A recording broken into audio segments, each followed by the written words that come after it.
I feel that a big part of being a researcher is to uncover mysteries and try to find out things that you believe nobody else has found before.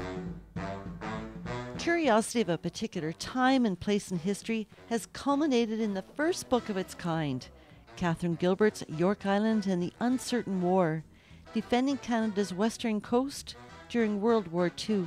Its claim to fame is that they decided to build a fort there.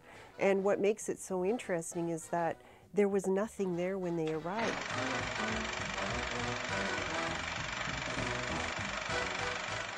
Yorke Island, 136 acres, uninhabited.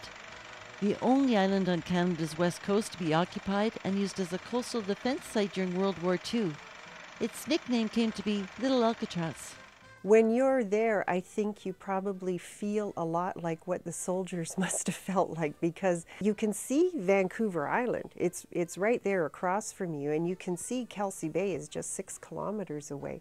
But you have a sense of being isolated. There's something kind of spooky over there, and maybe it has something to do with the fact that it's so windblown and kind of desolate, and the old buildings, and you feel something in the air when you're there. Practically overnight back in 1937, Yorke Island was home to 250 soldiers and 250 construction workers, only to be vacated in 1945 after the war. Catherine Gilbert's book collects the stories and captures what once was. I think the research that she put into interviewing the people that were there, her collection of photographs, the fact that she's combined the past with the present and has integrated both of them.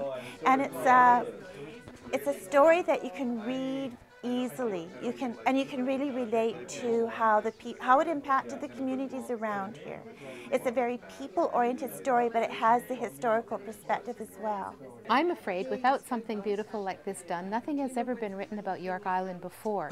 If this might have faded into obscurity, and now, because of Catherine's precision, she's a bit of a perfectionist in the most beautiful way.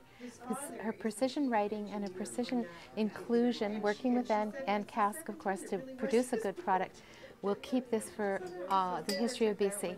And I think that's a very significant contribution. Catherine has done so much work, so much research. Just in hearing her talk about it, I've been hearing names of people that I know that I had no idea had a connection there.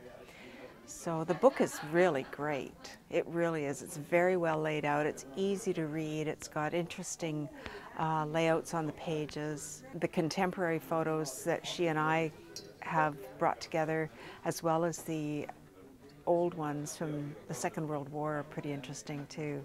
It's nice to see the difference between the old and the new sometimes. I hope that they take away a sense of the fact that people on the coast of BC really played a very large and important role in World War II, and particularly in home defense. I think there are probably many people out there not aware that home defense was a very, very important part of what was happening during the war. So certainly many people were sent overseas, but there was a very strong concern that the west coast of Canada was going to be attacked, and especially after Pearl Harbor.